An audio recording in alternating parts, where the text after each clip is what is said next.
So I found the book I started in January 2019, which I was going to call Error 404, and I was reading through it, and it's very prophetic.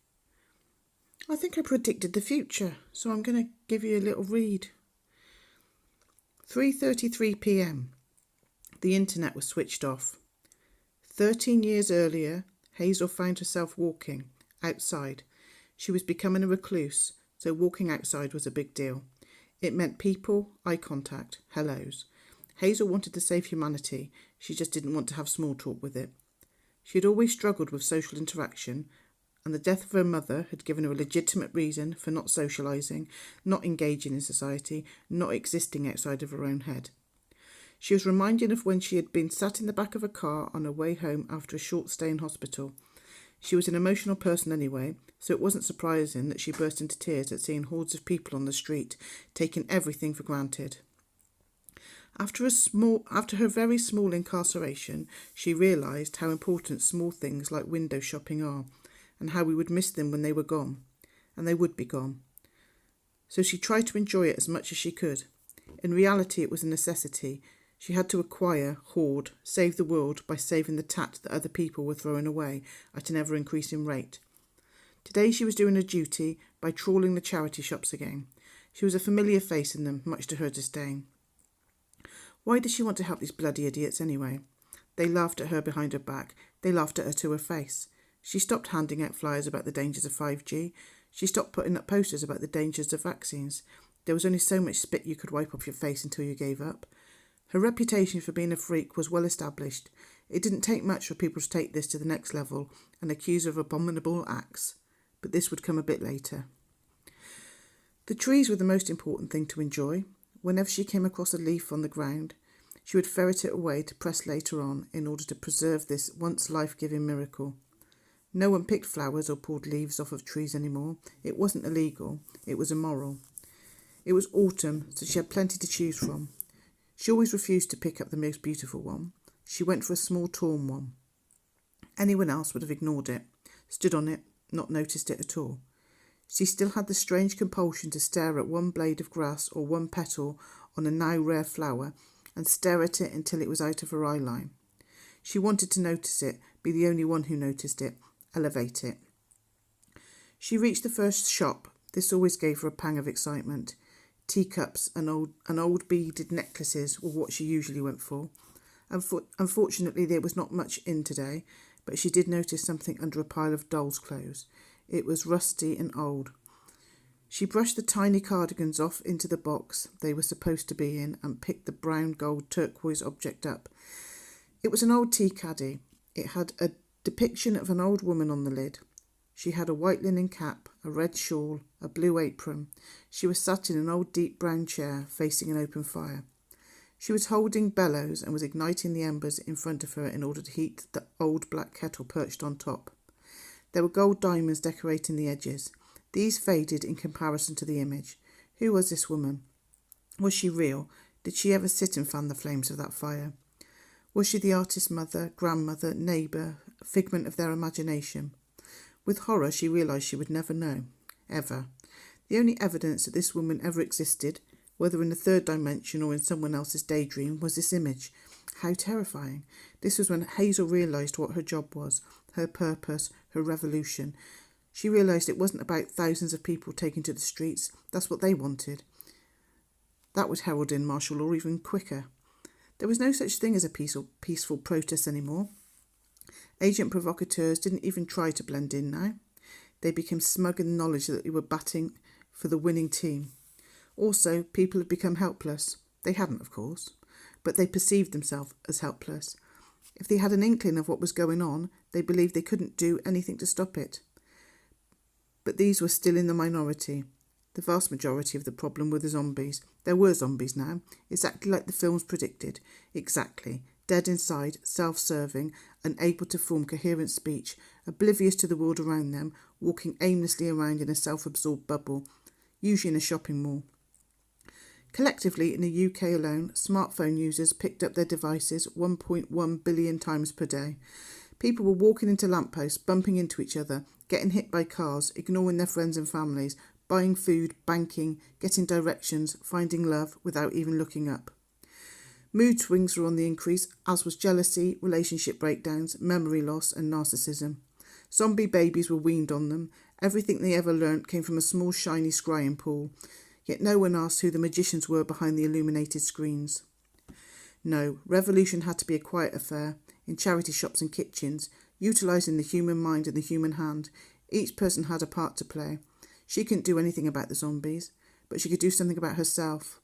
Little rebellious acts like not owning a smartphone were the start of it, but she knew this would be irrelevant in the future. No one would be allowed the technology they had become so addicted to and enamoured with. These were the puppies that were used to entice us into the van. It wouldn't be long until the van doors were shut. Game over. She bought the tea caddy. This would be the first of many. The revolution had begun. Small r.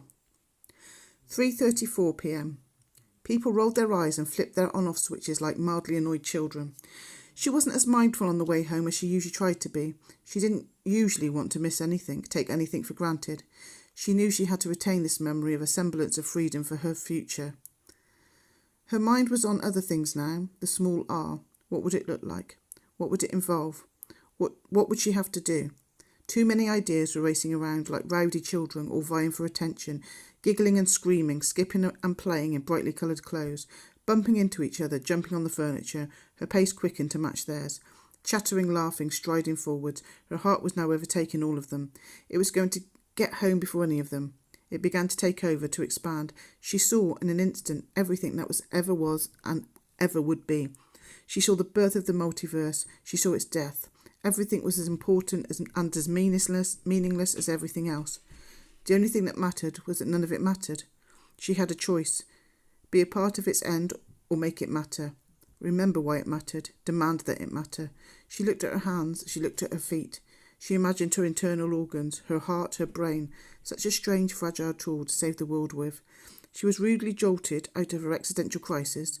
Was it an existential crisis or was it an epiphany? By a jogger, jogging right into her. Arsehole!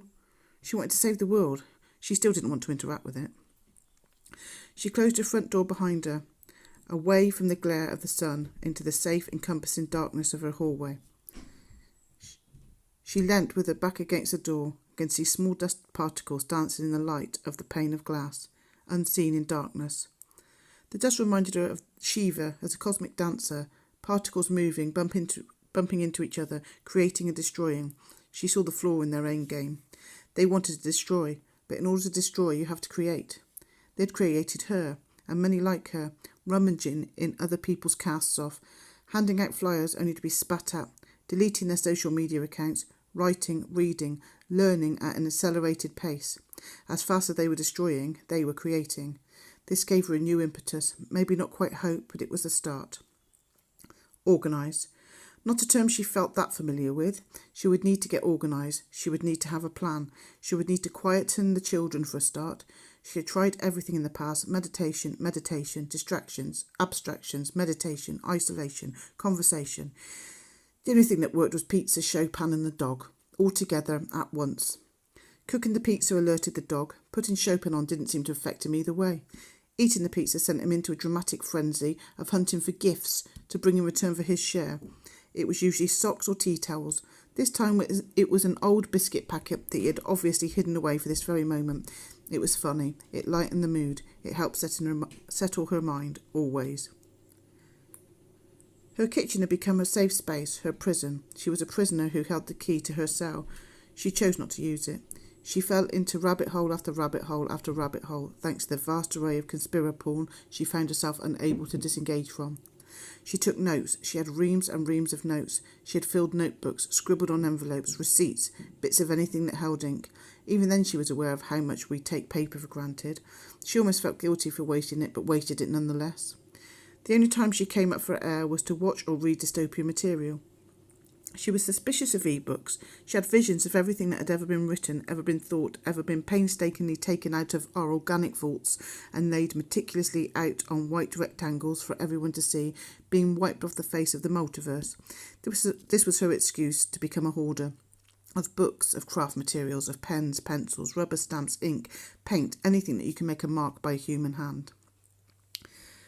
Children were forgetting how to write with pens. They were forgetting how to remember words and numbers.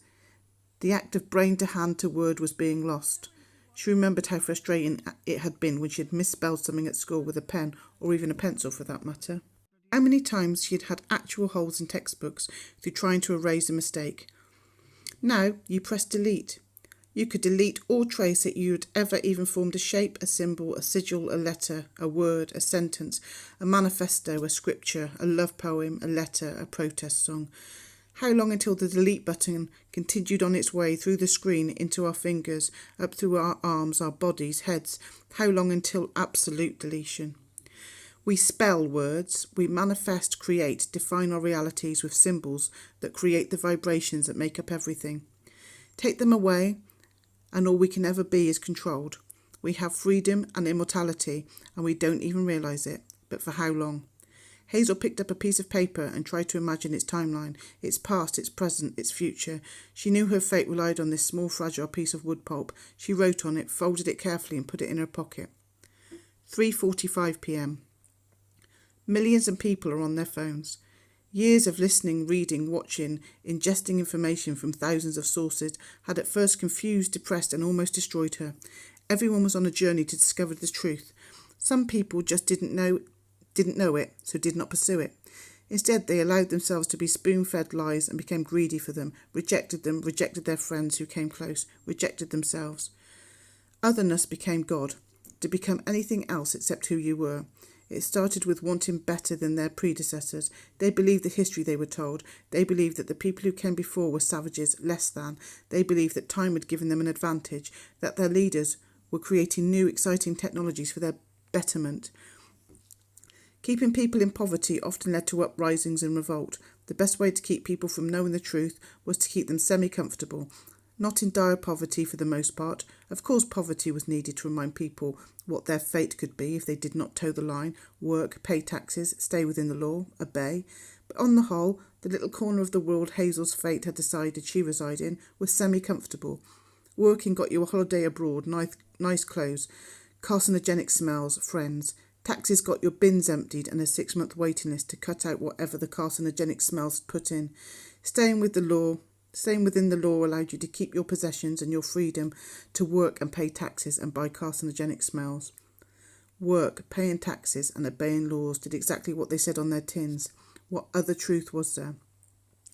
Every now and again, their voted-in puppets would throw out an outrageous idea which would stir the masses. Memes were posted about it on social media. People argued with their friends and demanded it never happen. The puppets would groan, play at being obstinate, then give in, a U-turn they called it, or flip-flopping. They would then announce a slightly less outrageous idea, the one they had wanted all along, which was greedily gobbled up by the deluded multitude, all orchestrated. The masses believed they had accomplished some great social justice. They were conned into believing they had power, say, choice, freedom. It was called the Hegelian dialectic, order out of chaos, ordo ab chaos. They had told everyone what they were doing. It was written on the currency. It was in the films. Part of the magic meant they had to let us know. If we knew and did nothing, we had consented. They too knew the importance of symbols, spelling, words, paper.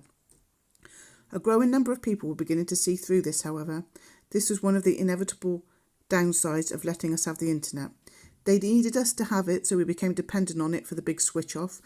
But in order that we want it, we had to be allowed to play with it first. We had to see its benefits to mankind, to learning, to our evolution. Then we had to let it lull us to sleep so it could plug us in and enslave us. In the beginning, before the censorship of 2019, people had freedom of speech. Net neutrality, they called it. Nothing was censored. This led to the increase in porn and trolling, of course, but it also led to the beginning of a mass awakening. Thousands of people scattered all over the world who had one autonomous piece of the jigsaw puzzle could now start interacting with others. The puzzle was beginning to take shape, and the truth was there for everyone to see. Of course, there was controlled opposition from the start, strange pieces that didn't quite fit, but even if we were able to see one or two of the pieces, it made us question everything. It was now time for everyone who had questions to step up, play their part in changing the world. While there was still flesh, there was still hope. After the depression and the feeling of helplessness, Hazel realised that her part was to preserve, as best she could, the memory of being human. 3:59 p.m. Calls made on mobile phones are not connecting. She wondered about memories and how they were kept. What helped? Not living in a toxic environment for a start. There was little she could do about this, and it depressed her, so she made a conscious effort to try and think of something else. Her eyes wandered to the white upcycled shelf on her wall. It had been in the garden for over 10 years when she suddenly found she needed a shelf and had no money to buy one. To her surprise, once she had scrubbed it with a wire brush, picked off the empty snail shells and painted it a dozen times, it didn't look too bad. She kept the rusty findings, odd screws, etc., by the way of paying homage to shabby chic, a rather ridiculous pastime where people painted old things white to make them look new, then sanded it off again to make them look old. They did a similar thing with their eyebrows. No wonder the human race was in such a dire predicament. Photograph albums, of course, photographs. People still took photos, but usually with digital cameras. The most ridiculous thing she had ever seen, barring millennials' eyebrows, were digital photograph frames whereby you would plug a device into it and watch a slideshow of your photographs. She was as suspicious of these as she was of ebooks. She even remembered an advert on the TV, when she watched the TV, of some modern family having a meltdown due to the stupid mother losing all the family's photos, only to have the stupid stepdad save the day by having it all stored on the cloud, whatever that was. It sounded fluffy and nice at the time. So, that's as far as I got. It's all planned out in my head where this book is going, but I couldn't believe how prophetic it was. I hope you enjoyed that, and hopefully there'll be more to come.